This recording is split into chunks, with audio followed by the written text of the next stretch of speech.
1 அதிகாரம் 18-19 நான் கர்த்தருக்குள் மகிழ்ச்சியாயிருப்பேன், என் இரட்சிப்பின் தேவனுக்குள் களி கூறுவேன்.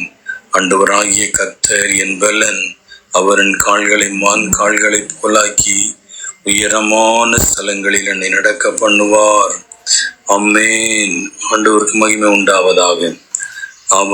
இந்த 3 ஆபகுக் என்கிறவர் ஒரு தீர்க்கதரிசி, தேவனுடைய மனிதன், யூதாவை சார்ந்த யூதா ராஜ்யத்தை சார்ந்தவர். கர்த்தருக்கு மகிமை உண்டாவதாக.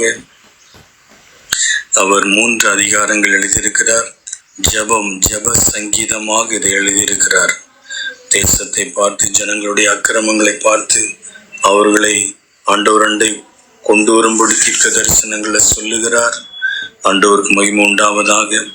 அவர் தேசத்தை பார்க்கும்போது தேசம் வறண்ட ஒரு சூழ்நிலையில் இருக்கிறது. அத்திமரம் துளிர் விடாமல் போனாலும், திராட்சை செடிகள் பழம் உண்டாகாமல் போனாலும், ஒலிவு மரத்தின் பலனற்று போனாலும், வயல்கள் தானியத்தை விளைவியாமல் போனாலும், கிடையில் ஆட்டு மந்தைகள் முதலற்று போனாலும், தொழுவத்திலே மாடு இல்லாமல் போனாலும், நான் கர்த்தருக்குள் மகிழ்ச்சியாயிருப்பேன். அதில் ஒவ்வொன்றும் போனாலும் என்று சொல்கிறார். எல்லாம் என்னை விட்டு போனாலும் ஆண்டவர் என் வாழ்க்கையில போகல. கர்த்தர் என்னோடு இருக்கிறார். நான் கர்த்தருக்குள் இருக்கிறேன். கர்த்தருக்குள் நான் இருக்கிறபடினால் கர்த்தரோடுள்ள உறவில் மகிழ்ச்சியா இருக்கிறேன். கர்த்தருடைய சமாதானத்தில் மகிழ்ச்சியா இருக்கிறேன். கர்த்தருடைய அன்பில் மகிழ்ச்சியா இருக்கிறேன். கர்த்தருடைய பரிசுத்தத்தில் மகிழ்ச்சியா இருக்கிறேன். என் இரட்சிப்பின் தேவனுக்குள் களி கூறுவேன் என்று சொல்லுகிறார். மட்டுமல்ல, ஆண்டவராகிய கர்த்தர் என் பலன் பத்திலாம் கர்த்தரை தன் பலனாக கொண்டிருக்கிறார். ஆண்டவர் தான் நமக்கு பலன். பலவீனங்களும் போராட்டங்களும் நிறைந்த இந்த உலகத்தில் நமக்கு இருக்கும் ஒரே பலன் நம்முடைய ஆண்டவராகிய இயேசு கிறிஸ்து. அந்த பலத்தினாலே எல்லாவற்றையும் செய்ய உங்களுக்கு பலன் உண்டு. இந்த புதிய மாதத்திலே கர்த்தர் உங்களுக்கு பலனா இருக்கிறார். புது பலனை சரீரத்தில் தருகிறார். பலவீனங்கள் நீங்கி போகிறது.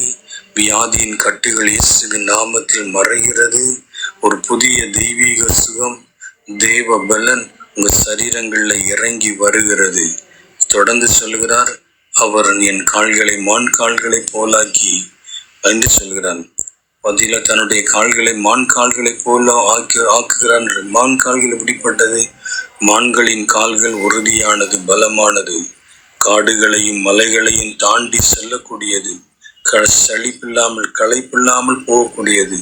அப்படிப்பட்ட செழிப்படையாத, களைப்படையாத, சொந்து போகாத ஒரு பலனை தந்து மான் கால்களை போல கத்திரங்களை மாற்றி உயரமான ஸ்தலங்களில் நடக்க பண்ணுகிறார். அந்த புதிய மாதத்திலே உயரமான ஸ்தலங்கள்ல கத்திரங்களை நடக்க பண்ணுவார். உயர்ந்த இடங்கள்ல உங்களை கொண்டு போவார். உயர்ந்த வேலைகளை தருவார். ஆமென்.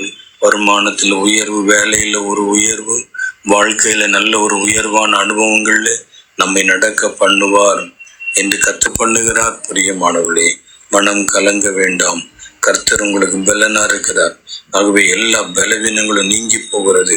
உங்கள் கால்களை மான் கால்களை போலங்கள்ல கர்த்தர் உங்களை கொண்டு போய் அற்புதங்களை காண பண்ணுவார். அதிசயங்களை காண பண்ணுவார். காடுகளை மலைகளை மிதித்து தாண்டி போவீங்க.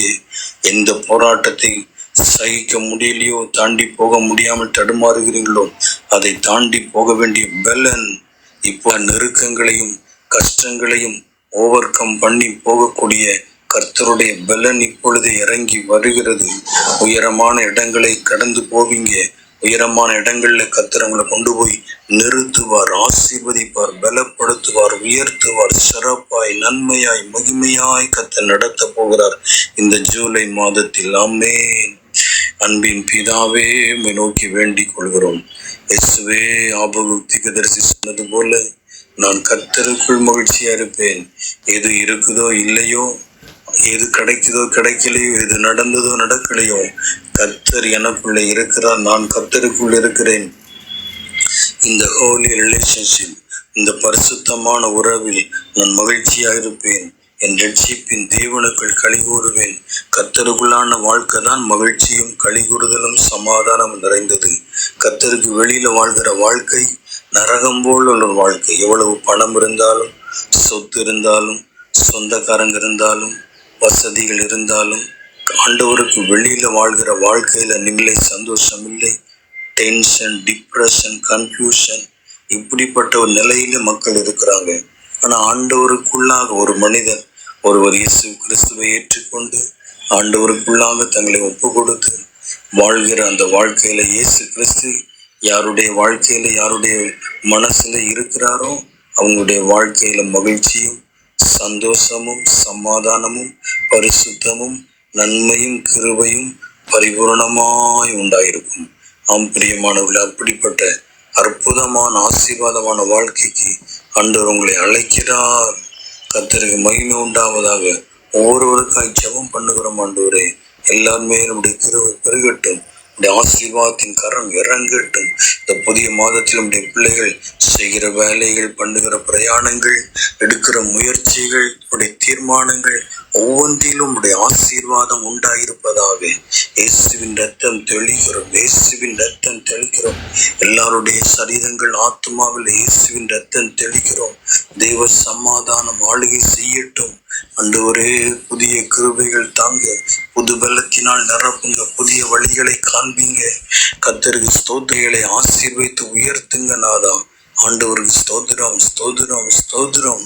இயேசு கிறிஸ்துவின் நாமத்தில் பிதாவே, ஆமென், ஆமென்.